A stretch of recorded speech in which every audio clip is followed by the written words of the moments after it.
ఇవ్వాలి అనే కాడ మాట్లాడినరు, మాకు రిజర్వేషన్లు వద్దన్నారు. అంటే ఈ దేశ దళిత క్రైస్తవులకు అన్యాయం జరుగుతున్నది, వాళ్ళకు న్యాయం జరగాలని మాట్లాడుతున్నప్పుడు మాలో సమానత్వం ఉన్నది, మాకు ఎలాంటి విభేదాలు లేవు, మాకు రిజర్వేషన్లు వద్దు, మాకు ఎస్సీ హోదా వద్దని చెప్పి అగ్రకులస్తులు చెప్పారు కదా. అంటే మీరు ఇప్పుడు చెప్పండి, అంటే దళితులు హిందూ దళితుల తరపున అంబేద్కర్ పాల్గొన్నాడు, ఎదుగుతూనే పాల్గొన్నాడుగా.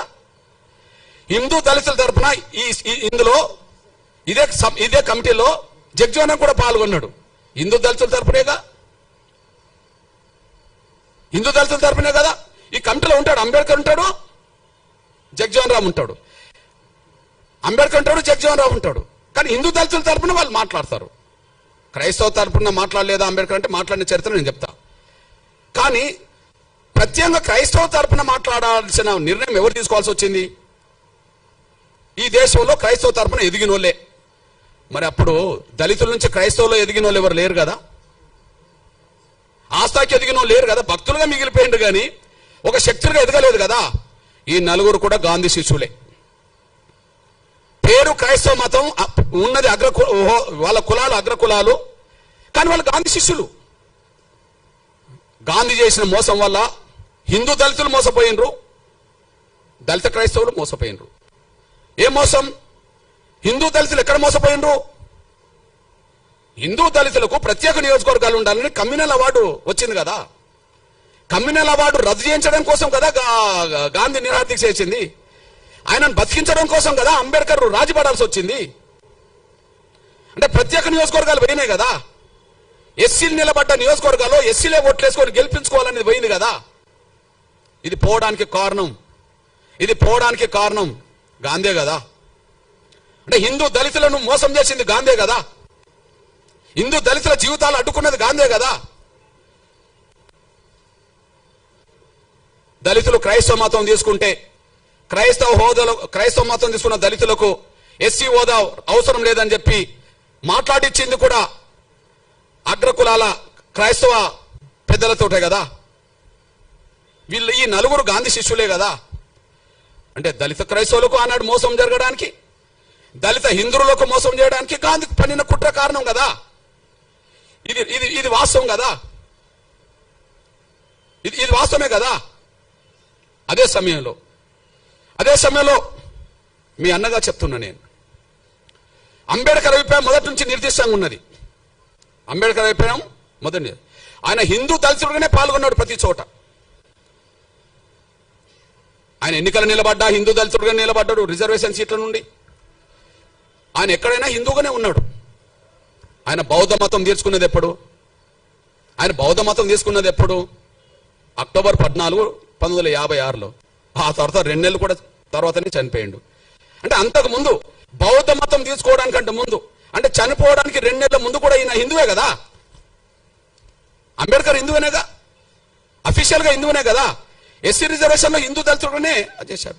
ఎస్సీ నియోజకవర్గంలో హిందూ దళితుడు కాకపోతే అప్పటికి బౌద్ధ మతంలో ఉన్నోళ్ళకు కూడా ఎస్సీ హోదా లేదు కదా, సిక్కు మతం ఉన్నోళ్ళకి ఎస్సీ హోదా లేదు కదా. అంబేద్కర్ పోటీ చేసిన నాటికి ఒక దళితులకు, హిందూ దళితులకు మాత్రమే పోటీ చేసే అవకాశం ఉన్నది కదా.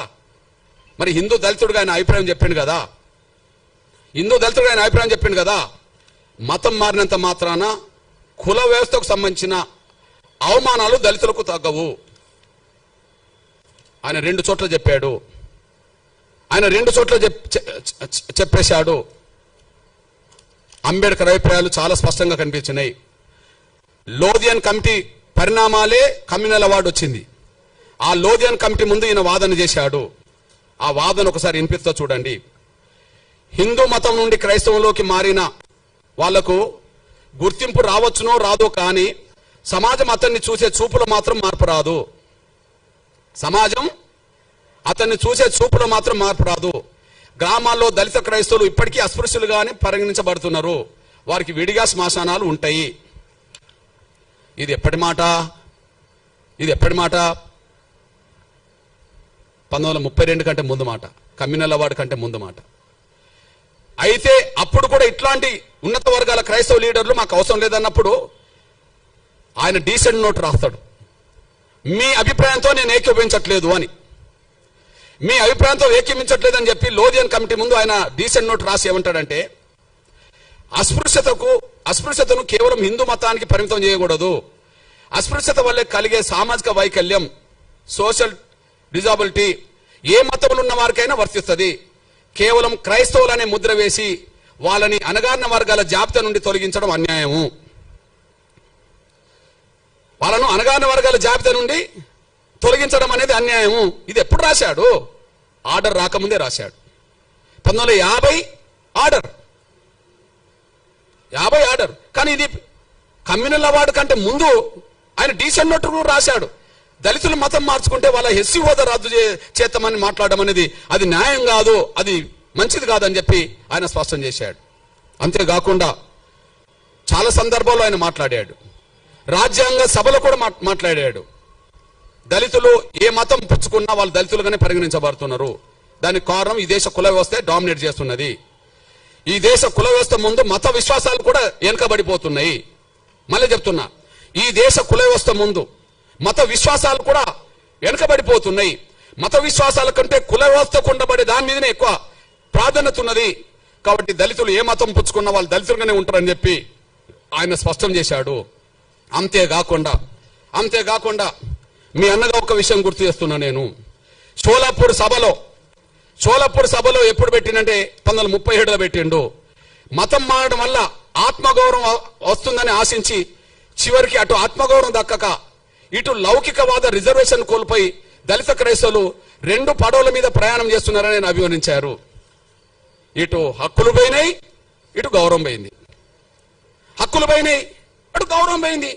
దళిత క్రైస్తవులు అయినంత మాత్రాన ఉన్నత వర్గాల క్రైస్తవులో పెట్టే సమాధుల కాడ వీళ్ళని పెడతారా? గౌరవం లేదు. అందులో మారిందని చెప్పి హక్కులు పోయినాయి. రెండిటికి చెడిపోయిండ్రు అని చెప్పి, రెండిటికి నష్టపోయిందని చెప్పి డాక్టర్ బాబాసాహెబ్ అంబేద్కర్ మాట్లాడిండు. ఇప్పుడు మీ అన్నగా చెప్తున్నా, మీకు లేటెస్ట్ ఉదాహరణ చెప్తున్నా. 100 ఏళ్ల క్రితం క్రైస్తవ వ్యవస్థ మీద 100 ఏళ్ల క్రితం ఉన్నత వర్గాల ప్రభావం ఉన్నది. వాళ్ళు ప్రచారకులు, వీళ్ళు భక్తులు, అంతే. వాళ్ళు ప్రచారకులు, వీళ్ళు భక్తులు. ఇప్పటికీ 100 ఏళ్ల తర్వాత చరిత్ర చెప్తున్నా నేను. పేర్లు 100 ఏళ్ల తర్వాత చరిత్ర చెప్తున్నా, వాళ్ళ పేర్లు. ఇప్పుడు చూడండి, చౌత ఈ తెలుగు నేలను క్రైస్తవ మత ప్రచారాన్ని 99% ప్రభావితం చేసే పెద్ద ఫాదర్ల పేరు, పాస్టర్ల పేరు, బ్రదర్స్ పేరు మీకు చదివి వినిపిస్తా. ఇలా ఒక్క దళితుడి పేరు చెప్తే నేను 100 ఏళ్ల క్రితం 4 పేరు చెప్పాను. 100 ఏళ్ల తర్వాత 10 మంది పేరు చెప్తా. ఒక్కసారి ఆ 10 మంది పేర్లు వినండి. బ్రదర్ అనిల్ కుమార్, వైఎస్ రాజశేఖర్ గారు అల్లుడు. బ్రదర్ అనిల్ కుమార్, వైఎస్ రాజశేఖర్ గారు అల్లుడు. చాలా గొప్ప ప్రచారకుడు, బ్రాహ్మణ్. ఓకే, ఆయన పెద్ద ప్రచారకుడు అని చెప్పి మా బ్యాచ్, ఆయన గొప్పోడు, గొప్ప ప్రచారకుడు అని చెప్పి వీళ్ళు వెళ్తారు.